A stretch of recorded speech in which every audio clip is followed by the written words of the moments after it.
For our last talk of the session, I'd like to invite Dr. Idit Shafran Gittleman from the Institute for National Security Studies, who will speak on the protest of the Reservists and the Doctrine of the Double Effect.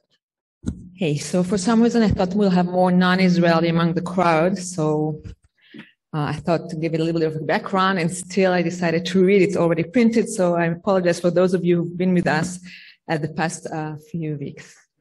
So one aspect of the nonviolence resistance that captured a significant attention during the last weeks was, and I don't think we could have chosen a better week to discuss this topic than this week, was the reservist protest, especially the pilots one and those who served in elite units. For the purpose of the argument, I will focus on the pilots group.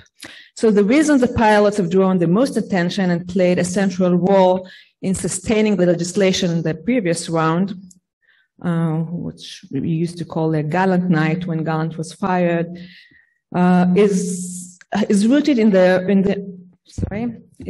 very nature of the service. So first, the IDF relies more heavily on the Air Force than on other units, but not solely, as most military operations and missions are conducted from the air.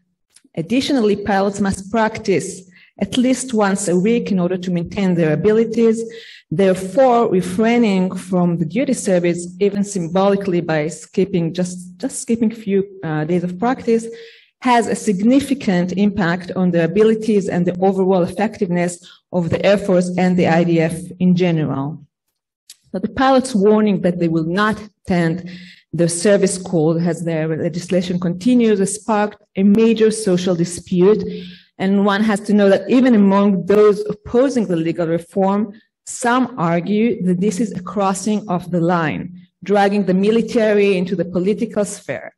Using the power as officer of the IDF is perceived as crossing the lines, and that might have irreversible consequences. So before elaborating on the philosophical argument, I would like to maybe elaborate a little bit about the pilots' protest meaning. So I think that the pilots' protest has two dimensions, maybe even three.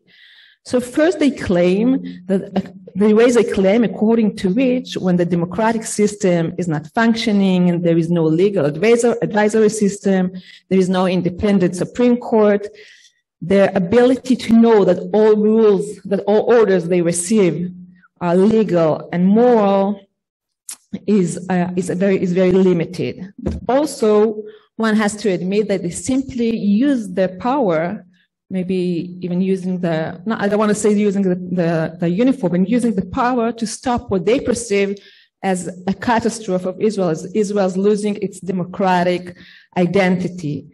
So they might be wrong, of course, but they believe it is time to activate what we sometimes refer to as doomsday weapon, as they perceive the day to have arrived.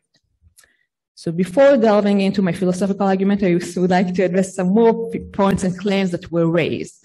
So first, I think Amnon referred to it in the previous one, the volunteering aspect of the reservists. So many argue that since reservists, and especially pilots, volunteer for the reserve duty, it is logically impossible to label them as refusers.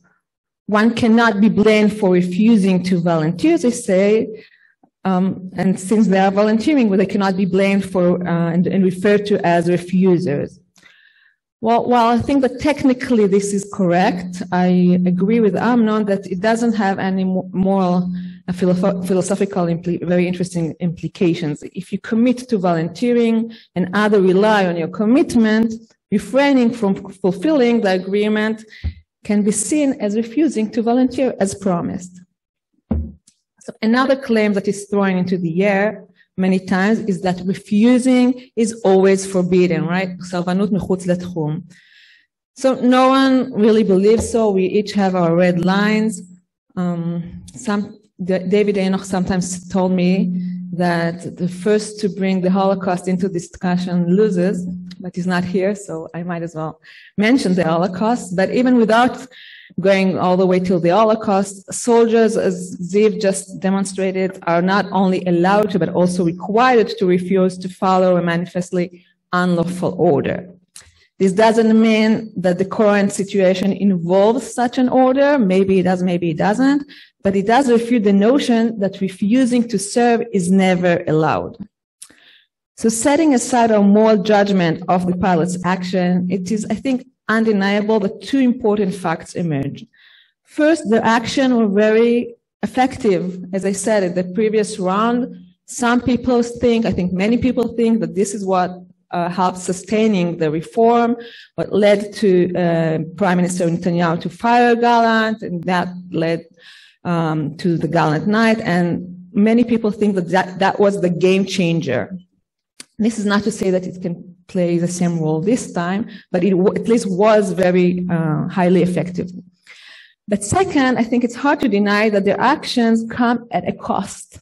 And I will elaborate a little bit about the cost. So apart from the cost for the Air Force mere readiness, the effectiveness of their step raises a genuine concern that the finger on the trigger will ease now each time a sector opposes a political directive.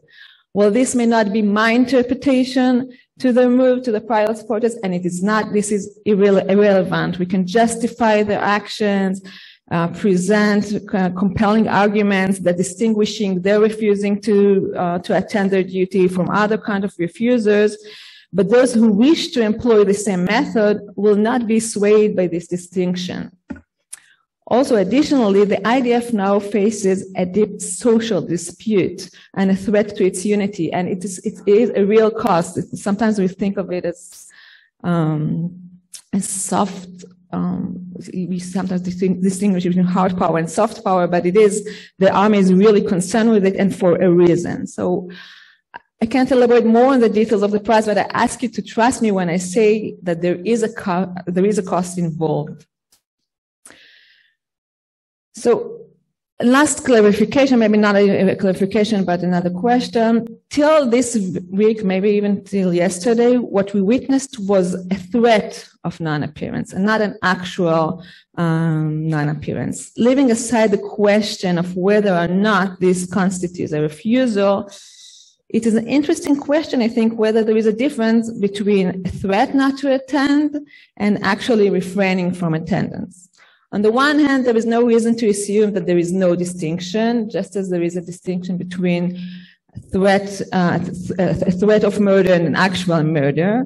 There should be a difference between a threat not to attend and actual non-attendance. On the other hand, we need to set what determines the negative value. If it is a price for the army, then perhaps there is no difference. Maybe we can think of cases in which a threat of doing something is more serious than its realization.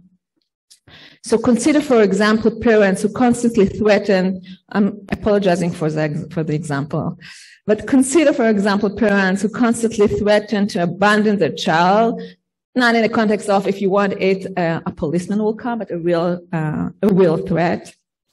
The child lives in constant and profound fear of abandonment, feels unprotected, and develops an anxious character. So one might argue that in this situation, apologize again, maybe this situation is worse than actually abandon the child.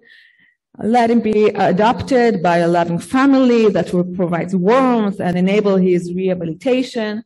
If this example is too hard for you to imagine, we can imagine the same example with the husband and wife.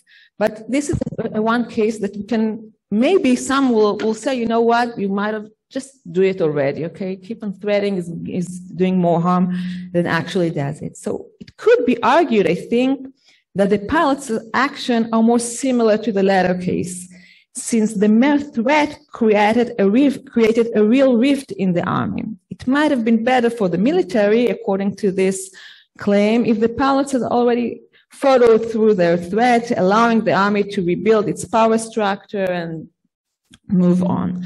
Of course, knowing the numbers, and I think today is maybe even more, it's even clearer, that according to the numbers, the army just could have not done it. But reality aside, I think we can agree that there is a price involved and that the price is significant. And if that's so, I think the right way to look at this case, and here's where I come to my philosophical, trying to make a philosophical argument. If the right way to look at the case is of a case in which, in addition to the good outcome, and just to make it clear, the good outcome of the act is the reservist protest. The good outcome is, let's say, stopping the legislation, rescuing Israel from losing its democratic identity. So that in the case that in addition to the good outcome has also a bad outcome, which was just the price I've just mentioned. Therefore, I would like to suggest an observation of the act of the reservist demonstration according to the doctrine of double effect. So the doctrine of double effect is an ethical principle that provides a framework to evaluating the morality of an action that might have both good and bad outcomes. It is often used to analyze complex moral dilemmas where an action may bring about both desirable and undesirable outcomes. For instance, Ziv is very familiar with those kind of examples: bombing a legitimate target during wartime, knowing for a fact that this will cause also a collateral damage of harming some innocent bystanders, right? So according to the doctrine of double effect, this kind of act may be permissible given that the following conditions are met. And there are several, I'll use 4 conditions. They vary from one version to another. But in principle, these are the conditions. So the first condition is that the intended outcome of the action is morally good or at least not bad. The person, the agent who's performing the action genuinely aims for this positive outcome and the positive outcome solely. The second condition is that the bad outcome or the side effect is not directly intended, but is merely foreseen as a potential result of the action. 5 minutes, okay. Okay, we have a very, okay, so I won't get into it. There is a way to distinguish between foreseen consequences and intended one. Trust me, even though we can write many PhDs about this condition alone. So the third, you're looking at me and I see the time, I see the clock. Okay. So the third condition is that the good outcome is not achieved by means of the bad outcome, of the bad consequences. In other words, the positive result is not brought about directly by causing the harm involved. And the fourth condition is that the good outcome outweigh the bad consequences. Consider factors such as the severity of the harmful effect and the overall proportionality.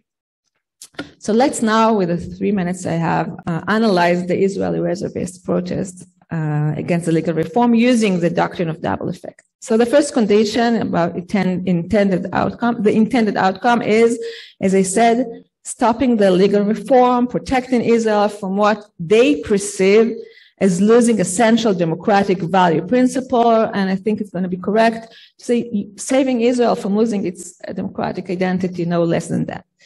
The second principle is regarding the foreseen consequence. So the foreseen consequence is, as I said, the cost to the military, the potential disruption it could cause within the military and society, the danger to the military competence, etc.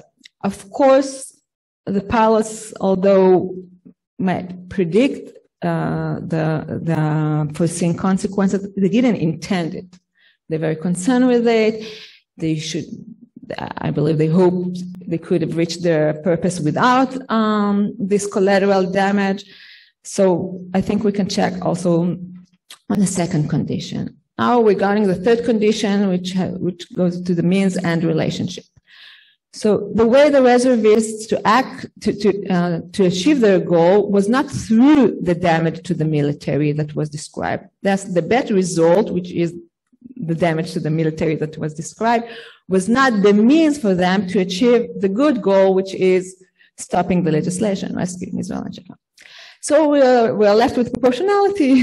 So assessing proportionality requires considering the balance between the intended good outcome and the potential negative consequence. So evaluating the exact proportionality as many times depends on subjective judgment. So the supporters of the protest could argue that the intended good outcome of defending the democracy identity of Israel justifies the potential negative consequence. They may contend that the legal reform is an actual disaster to Israel, no less than that, and that there is no other less harmful way of achieving the goal of preventing Israel from that disaster. Critique of the protest might claim that the potential negative consequence, such as, I won't repeat it, outweigh the intended good outcome. They may argue that alternative channel for voicing concerns and engaging in constructive dialogue should have been pursued. If so, as many times you are left with the question of proportionality and no real rules of how exactly to calculate it. It should be remembered, though, that when calculating proportionality, what we do know is that what we need to take into account, is the way the agent evaluated the situation at the time of the performance of the act, not the actual result. Therefore, what is relevant for our discussion is what is the assessment of the reservists. And it should be said regarding to this, I think, that for those reservists who are taking part of the protest, saying that they will not attend their duty calls for reserve, it is nothing less than a fight for the very identity of Israel, just as they fight to defend the country when they do go to the reserves. This is a fighting over the state of Israel, no less than that. Therefore, even if they accept the claim that this is a doomsday weapon, and I think that they do, they believe that the doomsday has arrived. From their point of view, it is just like cutting a limb in order to save the patient's life. Again, they might be wrong, but what is important is what they consider. Therefore, it seems to me that it's considerable to conclude that in relation to the result they seek to achieve, their action meets the condition of proportionality too. So to sum up, the Reservists protest evokes a deep reaction in Israeli public. I think these days it's coming to a boiling point, and it touches, I think, one of the most sensitive part in the Israeli society. The price of their step is high. It's very costly. We should admit that too. But for us, in order to judge whether this price, which is costly, is proportionate, maybe it's worth reading the concluding sentence of a letter of one of these reservist protests, one of the very, very senior officer of the idea from last night. And I hope I translated it right. In my view, it's a letter when he said he's no longer going to attend his reserve duty, saying, in my view, this is an existential, serious, and immediate threat. I cannot stand by, and history will judge. Thank you.